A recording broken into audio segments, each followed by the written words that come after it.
சமோசான்னு சொன்னாலே மோட்டு பொட்டல் ஞாபகம் வந்தால் நீ ஒரு குரூப்பு, இல்லை சமோசாவோட வடிவத்தை பார்த்துட்டு இது இலுமினாட்டிகளின் சதி அப்படின்னு சொன்னால் நீ ஒரு குரூப்பு.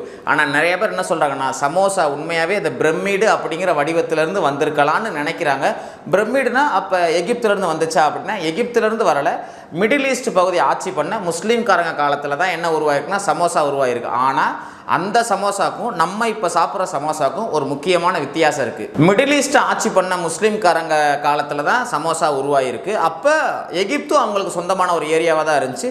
எகிப்தில் அந்த பிரமிடுங்கிற வடிவத்துக்கு சம்சாங்கிற பேருன்னு சொல்கிறாங்க. மேபி அந்த பேர்லேருந்து தான் இந்த பேர் உருவாயிருக்கலாம். எது எப்படியோ வித்தியாசம் என்னென்னா, அவங்க எல்லோரும் சமோசா எப்படி செஞ்சுருக்காங்கன்னா, எதை வச்சு ஃபில் பண்ணியிருக்காங்கன்னா நான்வெஜ்ஜை வச்சு நல்லா கறி துண்டு போட்டு முந்திரி பாதாம் பிஸ்தா வால்நட்டுன்னு போட்டு பயலுக மசாலாலாம் போட்டு கம்மன்னு சாப்பிட்ருக்காங்க. அப்படித்தான் நம்ம சமோசா பற்றின எல்லா பழைய குறிப்புகளும் நான்வெஜ் வச்சு செஞ்சது அப்படி தான் இருக்குது.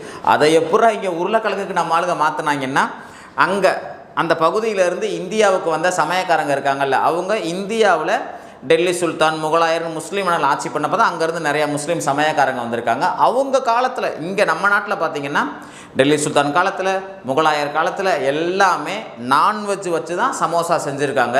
நம்ம அக்பர் காலத்தில் குறிப்பாக தான் சொல்லுது, முகமது பின் துக்ளக் காலத்தில் குறிப்பாக தான் சொல்லுது. அமீர் குஸ்ரு என்ன சொல்கிறாங்கன்னா, ஆமாப்பா இவங்க நல்லா நான்வெஜ் வச்சு சம்சான்னு ஒன்று செஞ்சாங்க, எல்லாமே நான்வெஜ் வச்சு தான் செஞ்சுருக்காங்க.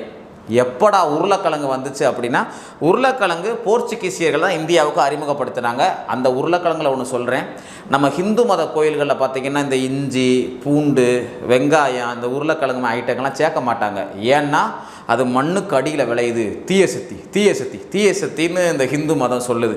ஸோ எப்படியோ சமோசா அப்படிங்கிற அந்த நான்வெஜ் ஐட்டம் இந்தியாவுக்கு வந்துச்சு.